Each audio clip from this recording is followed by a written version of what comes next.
Hai semua, ketemu lagi di channel Golden Has. Jangan lupa like, comment, and subscribe. Kali ini aku bakal review mata uang dari Hrvatska Kroasia kayak gini. Tapi sebelum itu aku bakal cek pakai UV sama mesin uang. Langsung aja kita cek. Ini untuk UV-nya udah aku siapin. Sekarang aku bakal cek uang Hrvatska ini. Kalau di UV tuh untuk bagian depan kayak gini guys. Nah yang nyala itu di bagian yang sini lambangnya. Di tanda tangannya juga nyala, terus di bagian sebelah kanan juga nyala kayak bulan gitu, lalu juga garis-garis kecil ini nyala ya guys. Untuk bagian depan uang Hrvatska, coba kita yang bagian yang kedua itu juga sama kayak gini, nyala semua. Nah untuk ini juga, ini untuk bahan kertasnya itu Dupont ya guys. Ingat ini Dupont bahannya, ini uang kuno, jadi ini udah tidak berlaku lagi.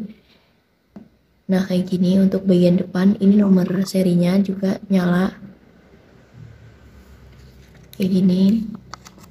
Nah kita coba untuk ke bagian belakang. Ke bagian belakang ini nggak ada yang nyala sama sekali. Ya ini hanya bagian depan aja guys yang nyala tuh. Ini untuk bagian belakang nggak nyala.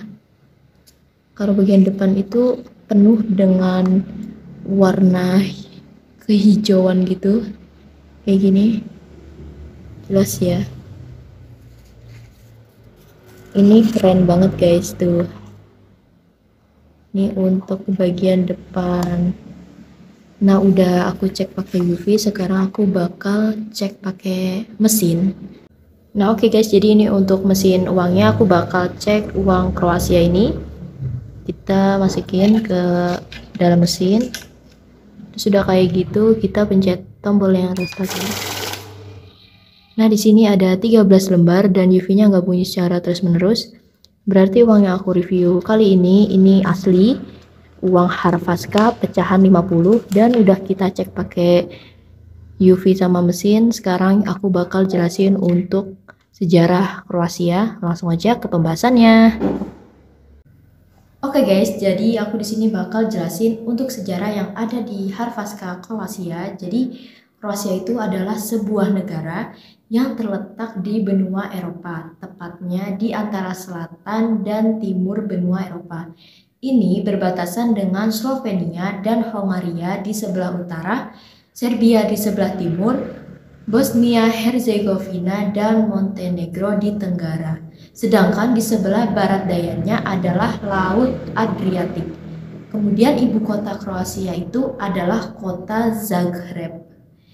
Nah, jadi mata uang Kroasia itu sebelumnya namanya itu kuno Kroasia sejak tahun 1994 hingga 2022 sebelum digantikan oleh euro pada tahun 2003 bulan Januari.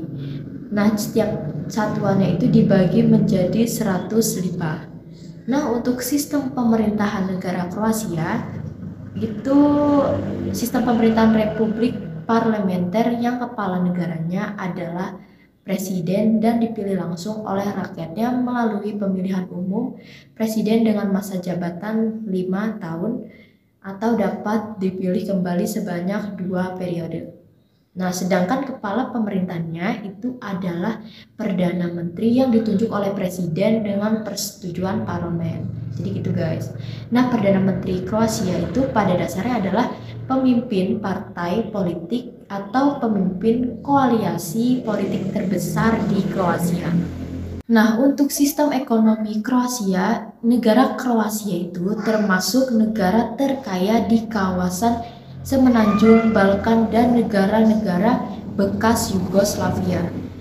Nah, pendapatan negara Kroasia itu berasal dari berbagai sektor, yaitu pertanian, industri, jasa, dan pariwisata. Nah, sektor industri dan pariwisata ini menjadi sektor andalan negara Kroasia. Untuk beberapa produk dari Kroasia itu telah berhasil diekspor ke sejumlah negara seperti Uni Eropa, negara ASEAN, ya termasuk negara Indonesia, itu dengan produk ekspor utama yaitu peralatan transportasi, mesin, tekstil, bahan kimia, obat-obatan, bahan bakar, besi, dan baja maupun kayu. Nah, untuk kekayaan alam yang ada di negara Kroasia ini, secara geografisnya itu Kroasia berada di persimpangan daratan Balkan, kemudian Panonian, dan lautan Adriatik. Nah, jadi nggak heran kalau negara ini tuh memiliki keberagaman sumber daya alam, bahkan warisan sejarah yang telah ada selama ribuan tahun lalu, gitu guys. Dan iklim yang terutama di kawasan pesisir pantai Kroasia itu membuat keanekaragaman hayatinya juga cukup beragam. Jadi negara yang berbatasan dengan Laut Adriatik ini menjadi penghasil biota laut dengan jutaan spesies ikan, terutama di bagian Dalmatia, tepatnya pada kota Zadar, Split, dan Dubrovnik. Itu guys. Dan ini untuk sejarahnya udah aku jelasin, ya mungkin hanya beberapa yang aku jelasin.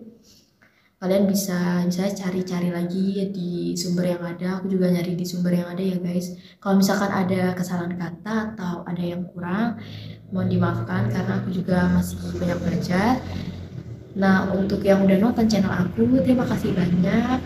Jangan lupa like, comment, dan subscribe channel aku dan support terus channel aku. Stay tune terus juga channel aku. Sampai jumpa di video selanjutnya.